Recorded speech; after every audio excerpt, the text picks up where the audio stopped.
할렐루야. 주님의 이름으로 사랑하고 축복합니다. 이 시간 우리 마음을 모아 주님을 찬양하는 시간을 갖도록 하겠습니다. 함께 부르실 찬양은 나의 사랑하는 자의 목소리, 함께 찬양하시겠습니다.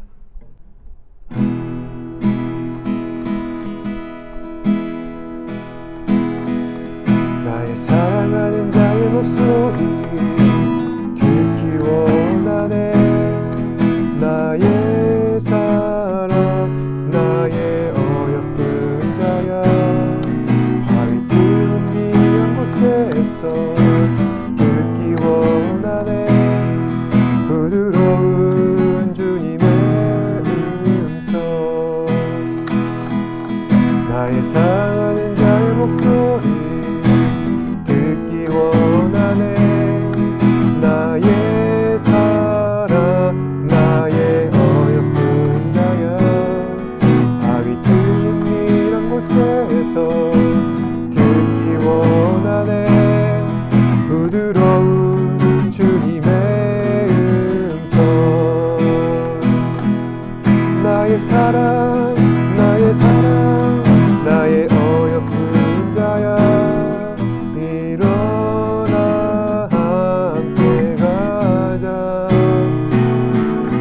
나의 사랑 나의 사랑 나의 어여쁜 자야, 일어나 함께 가자. 나의 사랑하는 자의 목소리 듣기 원하네. 나의 사랑 나의 어여쁜 자야, 바위 틈은 미한 곳에서 듣기 원하네. 부드러운 주님의 음성, 나의 사랑하는 자의 목소리 듣기 원하네. 나의 사랑 나의 어여쁜 자야, 바위 틈은 미한 곳에서 듣기 원하네. 부드러운 주님의 음성, 나의 사랑 나의 사랑 나의 어여쁜 자야, 일어나 함께 가자. 나의 사랑 나의 사랑 나의 어여쁜 자야, 일어나 함께 가자. 나의 사랑 나의 사랑 나의 어여쁜 자야, 일어나 함께 가자. 나의 사랑 나의 사랑 나의 어여쁜 자야, 일어나 함께 가자. 나의 사랑 나의 사랑 나의 어여쁜 자야, 일어나 함께 가자. 나의 사랑 나의 사랑 나의 어여쁜 자야, 일어나 함께 가자. 나의 사랑 나의 사랑 나의 어여쁜 자야, 일어나 함께 가자. 나의 사랑 나의 사랑 나의 어여쁜 자야, 일어나 함께 가자. 일어나 함께 가자. 일어나 함께 가자.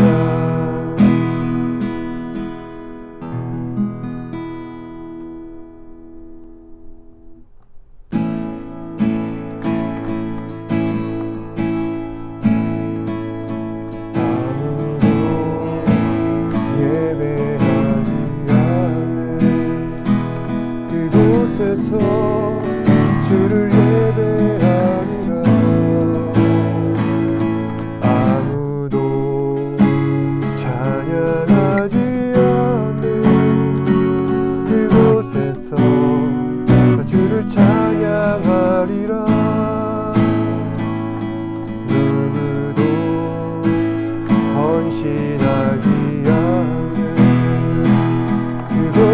곳에서 주를 헌신하리라.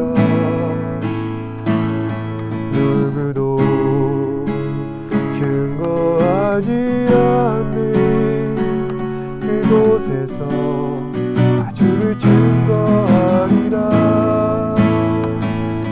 내가 밟는 모든 땅 주를 예배하게 하소서. 주의 보혈로 덮어지게 하소서. 내가 선이고 주의 거룩한 곳 되게 하소서.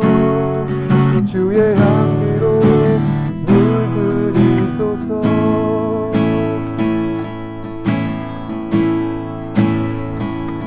아무도 예배하지 않는 그곳에서 주를 예배하리라. 아무도 찬양하지 않는 그곳에서 주를 찬양하리라. 누구도 헌신하지 않는 그곳에서 주께 헌신하리라. 누구도 증거하지 않는 그곳에서 주를 증거하리라. 내가 밟는 모든 땅 주를 예배하게 하소서. 주의 보혈로 덮어지게 하소서. 내가 선이고 주의 거룩한 곳 되게 하소서. 주의 향기로 물들이소서. 내가 밟는 모든 땅 주를 예배하게 하소서. 주의 보혈로 덮어지게 하소서. 내가 선이고 주의 거룩한 곳 되게 하소서. 주의 향기로 물들이소서. 내가 밟는 모든 땅 주를 예배하게 하소서. 주의 보혈로 덮어지게 하소서. 내가 선이고 주의 거룩한 곳 되게 하소서. 주의 향기로 물들이소서.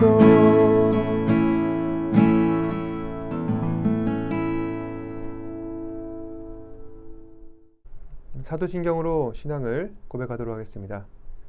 전능하사 천지를 만드신 하나님 아버지를 내가 믿사오며 그 외아들 우리 주 예수 그리스도를 믿사오니 이는 성령으로 잉태하사 동정녀 마리아에게 낳으시고 본디오 빌라도에게 고난을 받으사 십자가에 못 박혀 죽으시고 장사한 지 사흘 만에 죽은 자 가운데서 다시 살아나시며 하늘에 오르사 전능하신 하나님 우편에 앉아 계시다가 죄로서 산자와 죽은 자를 심판하러 오시리라. 성령을 믿사오며 거룩한 공예와 성도가 서로 교통하는 것과 죄를 사하여 주시는 것과 몸이 다시 사는 것과 영원히 사는 것을 믿사옵나이다. 아멘. 이 시간 예배를 위해서 제가 기도하겠습니다. 사랑과 은혜가 풍성하신 아버지 하나님, 오늘도 이 시간 주님 앞에 나와 주님을 경배하며 찬송하며 주님 앞에 영광을 돌립니다. 우리 학생들의 그 찬양과 경배 받아주시고 신령과 진정으로 드리는 이 예배 가운데 성령 충만히 임재하여 주시옵소서. 지난 한 주간 바쁘고 분주한 삶을 살아온 우리 학생들에게 참 안식과 또한 쉼이 될 수 있는 예배 시간 되게 하여 주시옵소서. 예수님을 만나고 성령 안에서 하나님을 인격적으로 만날 때 주께서 우리에게 주시는 참 평안과 위안과 안식을 말씀 가운데에서 예배 속에서 발견해 나아가길 원합니다. 우리가 드리는 예배 가운데 주님, 하나님을 깊이 알며 주님을 묵상할 수 있는 우리 학생들 되게 하시고 그로 인하여서 하나님이 나를 얼마나 사랑하시는지 또 하나님께서 우리 인생 가운데 얼마나 관심을 갖고 계신지 우리가 알 수 있도록 주님 우리를 붙잡아 주시옵소서. 우리의 삶의 모든 계획을 주님 손에 맡겨드립니다. 우리가 간절히 기도하고 또한 목표로 삼는 모든 것들이 주 뜻 안에서 성취되게 하시고 또 하나님께서 기뻐하시는 뜻을 따라 나아가게 하시고 내가 원한다 할지라도 하나님께서 원치 않으시면 멈춰서서 주의 말씀 앞에 순종하는 우리 학생들 되게 하여 주시옵소서. 이 시간 주의 말씀을 듣습니다. 말씀을 들을 때 주의 말씀을 믿음으로 받게 하시고 또 그 말씀을 통하여서 우리가 변화되는 그리하여서 하나님 앞에 기쁨으로 충성으로 경외함으로 살아갈 수 있는 우리 학생들 되게 하여 주시옵소서. 모든 것에 감사드리며 예수님 이름으로 기도드립니다. 아멘.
역사책을 보면 서로 라이벌 관계에 있는 사람들이 역사의 중요한 한 페이지를 장식하는 경우를 우리는 심심치 않게 발견할 수가 있습니다. 삼국지에서는 유비하면 조조가 있고 또 초환지에서는 항우하면 유방이 있었습니다. 또 우리나라에서는 백제의 계획장군하면 신라에는 김유신 장군이 있고 조선시대에서는 원균이 있으면 이순신 장군이 있었습니다. 이처럼 역사의 라이벌들은 어느 한쪽이 흥하면 다른 한쪽은 반드시 쇠하는 운명을 가지고 그래서 시대가 변화될 때 또 새로운 시대의 뒤안길로 누군가가 사라질 때 반드시 그 라이벌 관계가 끝나게 되면은 세상이 바뀌는 것을 우리는 자주 목격하게 되었습니다. 그렇다면 성경에서는 어떤 라이벌들이 있었을까요? 아마도 많은 사람들은 사울과 다윗을 거론할 것입니다. 사울은 이미 왕이었음에도 불구하고 다윗의 총명함과 인기를 질투했습니다. 그래서 라이벌 의식을 느끼며 다윗을 끊임없이 죽이려고 모략을 펼칩니다. 하지만 결과는 어떻게 되었습니까? 사울이 쇠하고 다윗이 흥하게 되었죠. 그리고 다윗은 하나님께서 약속하신 새로운 왕조, 즉 다윗 왕조의 초대 왕이 되어서 그 뒤로부터 다윗의 왕위가 끊이지 않는 귀한 축복을 누리게 됩니다. 하지만 그 다윗 왕조는 다윗의 아들 솔로몬의 죄로 인하여 분열하게 되었고 결국 이스라엘은 솔로몬의 아들 르호보암이 즉위한 남유다. 그리고 솔로몬의 신하 여로보암이 왕으로 추대된 북이스라엘로 갈라지게 됩니다.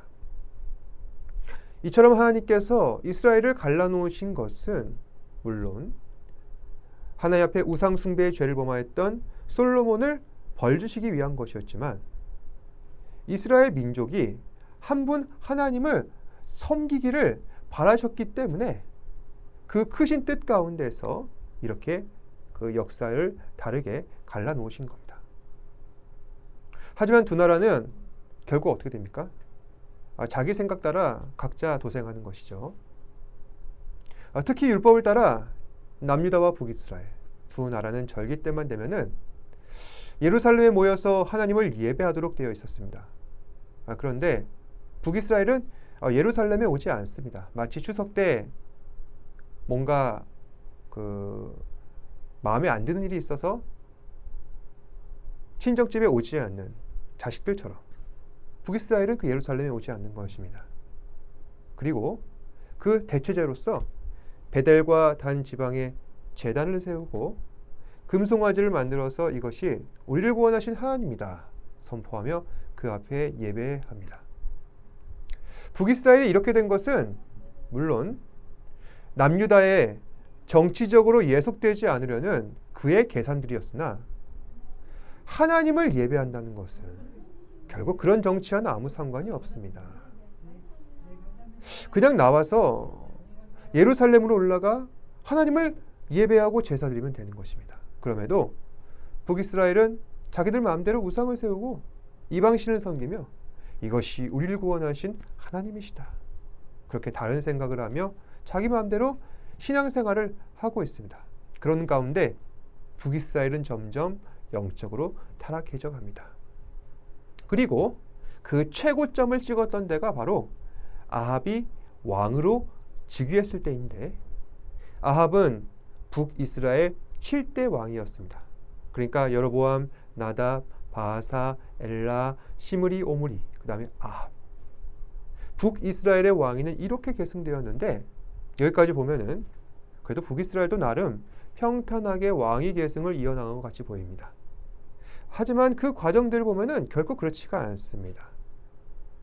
남유다 같은 경우는 다윗의 핏줄로부터 그 왕위가 쭉 이어져 왔습니다. 그에 반해 북이스라엘은 그 부하가 왕을 죽이고 왕위를 차지하는 경우가 빈번하게 있어 왔습니다.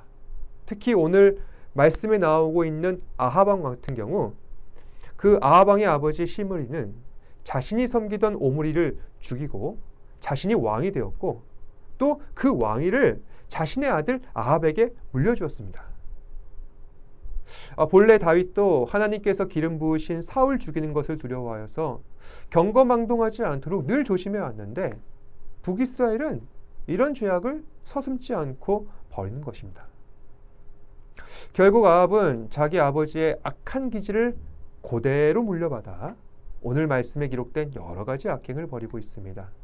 우선 첫 번째로 죄 짓는 것을 너무나 가볍게 생각합니다. 다시 말해 죄를 범하고도 죄의식이 없습니다. 오늘날의 언어로 표현하자면 마치 사이코패스와 같습니다. 또 시돈 사람의 왕 엣바알의 딸 이세벨을 아내로 맞습니다.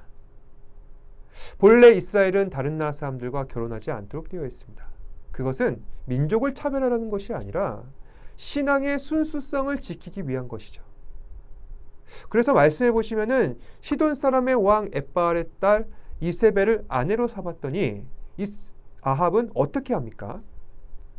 바알을 섬겨 예배를 하고 사마리아에 건축한 그 바알의 신전 안에 이 바알을 위하여서 제단을 쌓게 됩니다. 또 아세라 신 상을 만들어서 아세라를 예배합니다. 본디 하나님 백성 이스라엘의 왕이라면은 마땅히 하나님 한 분만을 섬겨 그 백성들에게 모범을 보여야 하는데 아주 당당하게 바알과 아세라 앞에서 예배하고 제단을 쌓고 신전을 짓고 있는 것입니다. 또 베델에 사는 히엘이라고 하는 사람이 있었는데 그는 여리고에 성을 건축했습니다. 이 일이 얼마나 중대한 일이냐면은 하나님께서는 가나안을 정복하실 때 제일 먼저 여리고를 무너뜨리시고 그곳에 있는 모든 사람들 다 진멸하셨습니다.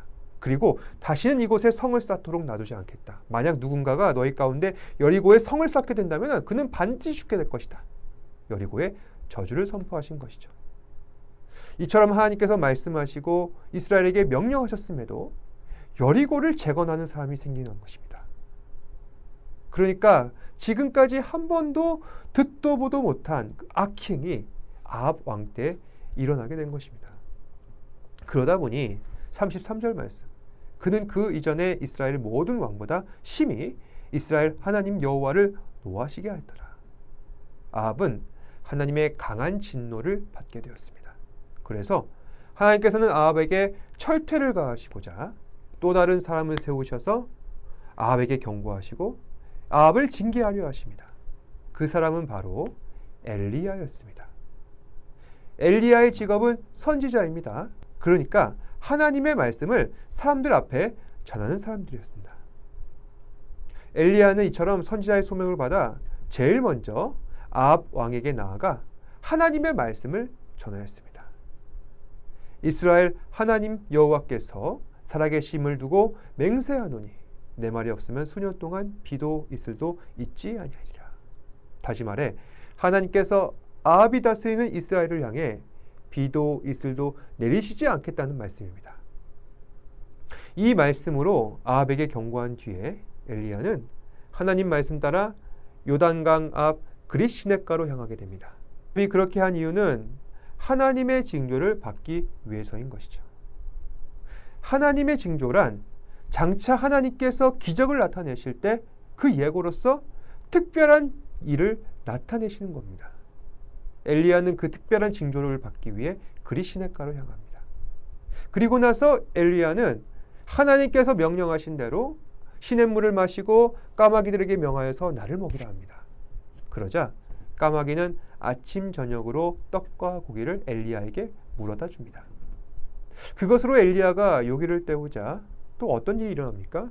7절 말씀에 땅에 비가 내리지 아니하므로 얼마 후에 시내가 마르리라. 하나님께서 요단강 그릿시냇가를 마르게 하시고 그 여파로 18장 2절 말씀, 엘리야가 아합에게 보이려고 가니 그때 사마리아에 기근이 심하더라. 하나님 말씀대로 이스라엘에 비가 그쳐서 가뭄이 나타나므로 기근이 임하는 재난을 맞이하게 된 것입니다. 오늘 말씀에서는 하나님 보시기에 가장 악했던 왕 아합과 하나님께서 세우신 선지자 엘리야가 서로 대결하는 장면을 보여주고 있습니다. 앞서도 말씀드렸지만은 역사에는 라이벌 관계가 있어서 어느 한쪽이 승리하고 어느 한쪽이 역사의 뒤안길로 사라져야 그 역사가 발전될 수도 있다는 그런 전례가 있는 말씀을 드렸습니다. 그런데 아합과 엘리야의 경우는 매우 독특합니다. 우선 아합과 엘리야는 결코 라이벌이 아닙니다. 무엇보다도 둘 다 직분이 달랐습니다. 아합은 왕, 엘리야는 선지자였던 것이죠. 보통 구약에서는 세 가지 직분이 있는데 그것은 바로 제사장, 왕, 선지자였습니다. 그러니까 아합과 엘리야는 서로 대립할 것이 아니라 합력하여 선을 이뤄 하나님 나라를 함께 세워가야 하는 사람들이라는 말씀입니다. 그런데도 아합이 하나님을 배역하고 우상 숭배하니 엘리야는 말씀으로 그를 깨우치고 변화시킬 수밖에 없습니다. 그런데 문제는 이러한 일들이 아합과 엘리야 때뿐만 아니라 그 이후에 즉위하고 있는 북이스라엘의 모든 왕들에게 동일하게 나타납니다. 엘리야의 뒤를 이어받은 엘리사와 아합 왕이 그러하였고 또 한참 뒤에는 여로보암 2세와 이사야 선지자가 그러하였습니다. 왕은 하나님 앞에서 악행을 반복적으로 저지르고 선지자는 그런 왕을 향하여서 하나님의 말씀으로 경고하는 모습을 계속 보이고 있는 것입니다. 왜 이런 슬픈 일들이 반복되고 있는 것일까요? 그것은 왕이 하나님 말씀을 듣지 않아서입니다. 좀 부끄러운데 제 얘기를 좀 드리자면은 저는 집에서 저의 아내의 말을 잘 못 알아들을 때가 있습니다. 그것은 보통 이어폰으로 내가 무언가를 듣고 있었거나 아니면은 좀 다른 생각을 좀 깊이 잠겨 있다 보니 그 얘기를 흘려들어서 그런 것인데 그러다 보면은 아내의 마음을 속상하게 할 때가 참 많습니다. 그래서 그 뒤로 생각한 것은 뭔가 얘기하는 것이 들리면은 즉시 하던 일을 멈추고 그 말에 귀를 기울였습니다. 사실 이런 일들이 일어나는 것은 저 혼자만의 경우는 아닐 것입니다. 우리는 모두 바쁜 세상을 살며 자기 일에만 몰두하고 있습니다. 그러다 보니 남이 하는 얘기를 제대로 들으려 하지 않습니다. 오늘 말씀에 등장하고 있는 아합도 그런 잘못을 저지르고 있었다는 것이죠. 아합은 하나님께 죄를 범했습니다. 그렇다면 아합은 반드시 하나님의 심판을 받게 될 것인데, 만약 아합이 그 심판을 벗어나고자 한다면 그는 마땅히 하나님께서 보내신 선지자의 말에 귀를 기울여야 한다는 것입니다. 그런데 아합은 그 귀를 싹 닫고 있습니다. 그리고 그 마지막은 비참하게 됩니다. 열왕기상 21장 19절 말씀. 너는 저에게 말하여 이르기를 여호와의 말씀이 내가 죽이고 또 빼앗았느냐 하셨다 하고, 또 저에게 이르기를 여호와의 말씀이 개들이 나봇의 피를 핥은 곳에서 개들이 내 피 곧 내 몸의 피도 핥으리라 하셨다 하라. 아합은 훗날 자신의 악행을 회개치 아니하여 다른 사람으로부터 죽임을 당하게 되고, 자신이 흘린 피를 개들이 핥게 되는 비참한 결과를 맞이하게 됩니다. 오늘 말씀은 조금 어둡고 무거운 얘기라 여러분들께 좀 죄송한 마음이 들지만, 그런데 이것은 아주 현실적인 이야기입니다. 하나님 말씀을 제대로 듣지 아니하면 우리는 비참한 결과를 맞이하게 된다는 것입니다. 하나님 뜻을 떠나 살게 되고 자기 뜻만 쫓다가 결국에는 멸망의 길을 걸어가게 됩니다. 사랑하는 여러분, 하나님께서는 여러분들을 왕같은 제사장이요 거룩한 나라요 하나님의 소유된 백성으로 삼으셨습니다. 이 뜻이 무엇인지 아시겠습니까? 그것은 하나님께서 여러분들을 특별히 사랑하신다는 말씀입니다. 그리고 여러분들을 특별히 이 세상 가운데에서 구별하여 택하셨다는 것입니다. 그러니 우리는 하나님의 뜻을 따라 거룩하게 살아가야 할 것입니다. 그리고 하나님께서는 무엇보다도 여러분들을 사랑하십니다. 물론 내가 너를 사랑한다 말씀을 통하여서 수백 번 반복해서 들으면은 지겨울 것 잘 압니다. 그럼에도 불구하고 하나님께서는 여러분들을 그렇게 사랑하십니다.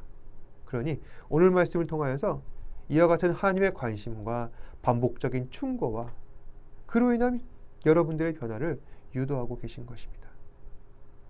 이 사실 기억하시고 오늘 하루도 하나님의 말씀에 더욱 귀를 기울이시는 저와 여러분 되시기를 주님의 이름으로 축복합니다. 기도하겠습니다. 사랑과 은혜가 충만하신 아버지 하나님, 오늘도 이렇게 말씀을 통하여서 하나님의 사랑을 알게 하시고 또 우리를 향한 관심과 또 하나님의 메시지를 듣게 하셔서 우리가 잘못하고 또한 잘못된 길을 걸어가려 할 때 깨우쳐 주시고 또한 주의 길로 갈 수 있도록 인도하신 것 감사합니다. 오늘날 세상은 자기 생각 따라 자기 할 것만 하며 살아갑니다. 그 가운데 주의 말씀에 귀를 기울인 것이 얼마나 귀한 복인지 오늘 말씀을 통해 다시 한 번 더 깊이 깨닫습니다. 주님, 은혜를 베풀어 주사 나의 생각과 나의 의지 모든 것을 다 내려놓고 오직 하나님 말씀 앞에만 순종하며 나아갈 수 있는 우리 학생들 되게 하시고, 그로 인하여서 주께서 이루시는 하나님의 놀라운 은혜와 사랑을 우리 삶 가운데 체험하며 나아갈 수 있는 우리 학생들 될 수 있도록 주님 붙잡아 주시옵소서. 이번 한 주간도 하나님 자녀답게 살게 하시고 또한 그로 인하여서 하나님 앞에 영광과 존귀를 돌리며 살아갈 수 있는 우리 학생들 될 수 있도록 주님 붙잡아 주시옵소서. 모든 것에 감사드리며 예수님 이름으로 기도드립니다. 아멘. 하늘에 계신 우리 아버지여, 이름이 거룩히 여김을 받으시오며 나라가 임하시오며 뜻이 하늘에서 이루어진 것 같이 땅에서도 이루어지이다. 오늘 우리에게 일용할 양식을 주시옵고 우리가 우리에게 죄 지은 자를 사하여 준 것 같이 우리 죄를 사하여 주시옵고 우리를 시험에 들게 하지 마시옵고 다만 악에서 구하시옵소서. 나라와 권세와 영광이 아버지께 영원히 있사옵나이다. 아멘. 힘을 내요 당신에게